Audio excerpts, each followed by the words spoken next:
Dalhin ko kayo sa Cenacolo Vinciano. Isa siyang museum dito sa Milan dedicated to the Last Supper. Painted between 1494 and 1498. A mural painting by Leonardo da Vinci. Preserved siya sa Refectory of the Church of Santa Maria delle Grazie. Naging protagonist din siya kasi isa siya sa pinakamatagal at pinakamahirap sa restoration. Campaign in history. Grabe no, kung iisipin nyo, more than 500 years na ito mural painting na ito at gawa pa siya ni Leonardo da Vinci.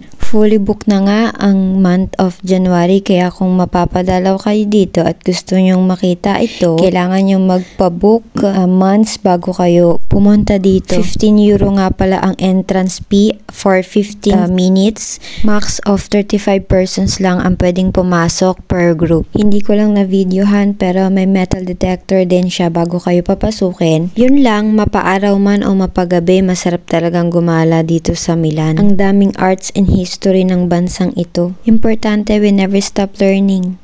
Nakalimutan ko palang banggitin, free nga pala ang ticket namin. Dahil alam nyo na cute ako, okay, bye!